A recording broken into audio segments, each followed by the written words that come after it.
시청자 여러분 안녕하십니까? K스탁 라이브 진행의 온인주입니다. 간밤 미국에서 가장 뜨거웠던 이슈 바로 AI 버블론이었죠. 샘 올트먼의 한마디가 보도되면서 시장의 관심을 끌었는데요.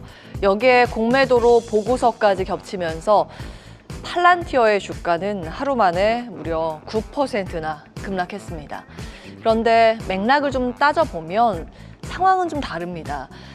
이번 발언이 마치 간밤에 처음 나온 것처럼 보도가 됐는데 실제 첫 기사는 이미 지난주 8월 15일에 나왔습니다. 올트먼이 언론과 가진 저녁 식사 자리에서 나온 인터뷰였죠. 게다가 내용을 자세히 들여다보면 부정일색은 또 아니었습니다. 올트먼은 지금 투자자 전체가 AI에 지나치게 흥분한 단계냐라는 질문을 받았을 때 그렇다라고 답했고요. 동시에 AI가 오랫동안 없었던 가장 중요한 사건이냐라는 질문에도 역시 그렇다고 답했습니다. 즉 과열을 경고했지만 동시에 본질적 가치는 부정하지 않았다는 얘기인데요. 그는 과거 닷컴 버블도 본질적 진실에서 출발했다는 의견을 같이 냈습니다. 그러니까 기술 자체는 훌륭했고 인터넷은 매우 거대한 사건이었지만 투자자들이 지나치게 흥분하면서 버블이 만들어졌다라는 이야기입니다. 물론 직원 3명, 아이디어 하나짜리 스타트업이 비정상적으로 높은 가치를 받는 건 위험하다면서 누군가는 반드시 피해를 입을 수 있다고 경고했습니다. 하지만 반대로 또 다른 누군가는 큰 이익을 얻을 것이고 경제 전체로 보면 결국 순이익이 될 것이라는 낙관도 전했습니다. 여기에 GPT-6를 더 빠르게 내놓겠다. 개인 맞춤형 챗봇도 가능해질 거라는 전망을 제시하기도 했습니다. 삼성증권은 이 올트먼의 진짜 메시지를 불완전한 소규모 스타트업 말고 비전과 자금이 있는 우리 오픈 AI 같은 곳에 투자하라라는 뉘앙스로 해석하기도 했습니다. 결국 시장에서 말하는 AI 버블론은 실질적 악재라기보다는 잭슨홀을 앞둔 불안 심리에 투자자들이 가져다 붙인 조정의 핑계에 가까웠다는 분석입니다. 자, 먼저 미국 주도주 급락과 증권가 해석까지 살펴봤는데요. 이러한 흐름은 우리 시장도 다르지 않습니다.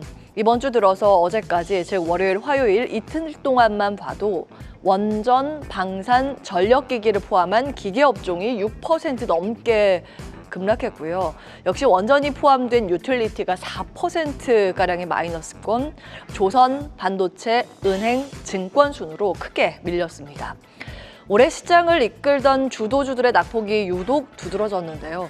키움증권은 이에 대해서 이들 주식이 그동안 꾸준히 상승 추세를 이어왔던 만큼 잭슨홀 미팅을 앞두고 현금 확보 수요가 개입된 것으로 해석했습니다. 즉 많이 오른 주도주의 비중을 줄이는 과정에서 차익 실현 매물이 쏟아졌다는 설명입니다. 거기에 개별 악재가 겹치면서 내러티브가 흔들리고 있다고도 봤는데요. 조선은 마스카 프로젝트 기금 지원에 대한 기재부의 제동 우려감, 방산은 러시아 우크라이나 종전 시 전 세계 무기 수요 감소 우려가 지금 대두되고 있고, 원전은 한수원과 웨스팅하우스의 불공정 계약 논란이 있죠.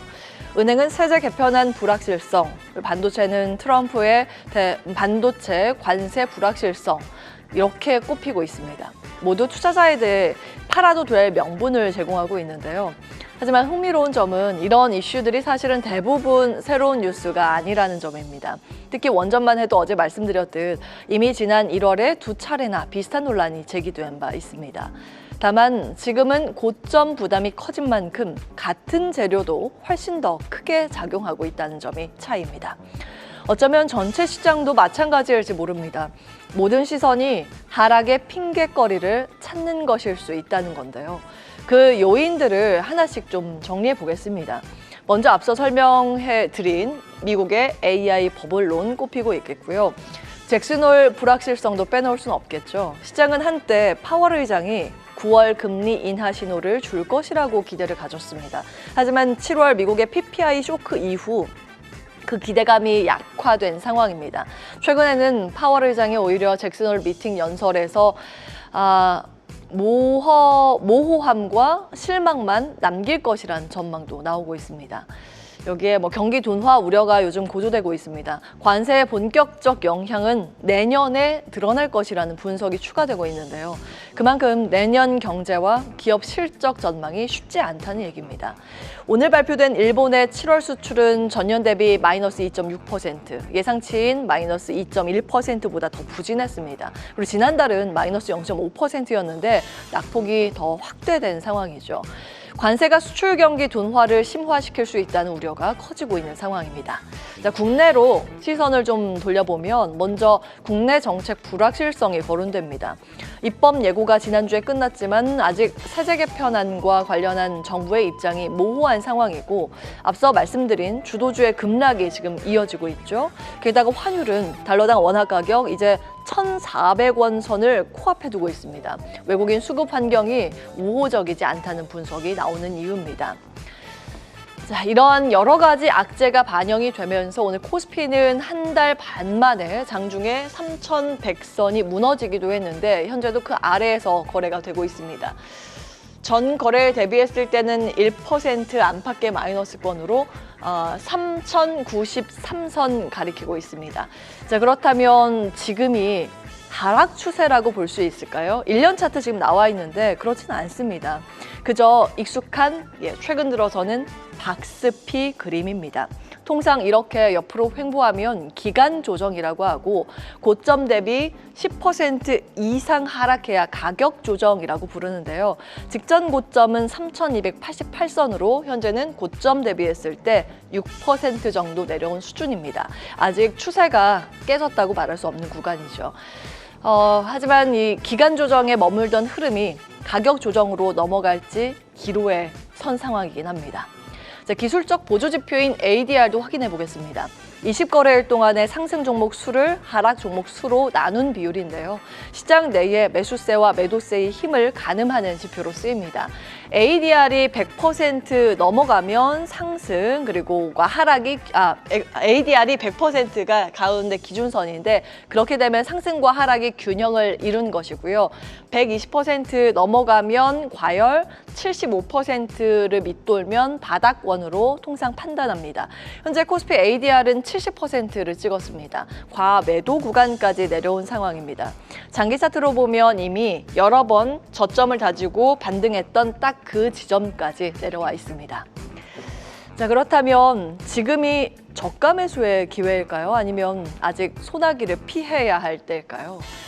지금 외국인과 기관은 어떤 흐름을 보이고 있는가 살펴보면 일단 기관은 3천억 원 순매수로 유가증권 시장에 대응을 해주고 있습니다. 코스닥 시장에선 양주체 모두 매도 포지션이고요.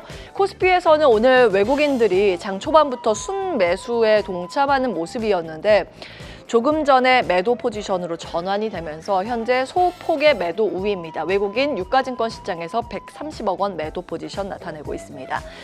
자, 이 가운데 외국인과 기관은 어떤 종목을 사는지 한번 체크를 해볼까요? 외국인 순매수 상위 1위가 두산 에너빌리티입니다. 2위가 두산이고 그동안 좀 많이 빠졌었던 효성중공업도 외국인이 오늘 장 초반부터 담고 있습니다. 기관은 삼성전자와 SK 하이닉스, 반도체 투톱 중심으로 매수세를 연출하고 있는 상황이고요. 그동안 시장에서 소외받았었던 현대차, 기아도 오늘은 모아가고 있습니다. 지금 시장은 우리에게 묻고 있습니다. 지금이 과감히 발을 내디딜 순간인지 아니면 잠시 몸을 낮출 순간인지 다가오는 일정을 보면 긴장감은 더 커집니다. 21일 잭슨홀 미팅, 23일 한일 정상회담, 그리고 25일에는 의회 본회의, 여기에다가 한미 정상회담까지 예정이 돼 있고요. 8월 중엔 대주주 양도세 이슈까지 좀 예정이 돼 있습니다. 연이은 이벤트 속에 이번 주가 공포의 정점이 될지 아니면 다시 반전의 계기가 될지 시장은 갈림길에 서 있습니다. 시장은 늘 변명거리를 찾지만 결국 답은 시간 속에서 드러나겠죠. 앵커 브리핑이었습니다. 계속해서 다양한 경제 이슈를 알고 싶다면 구독과 좋아요, 알림 설정 부탁드립니다. AI 캐스터 권미정이었습니다.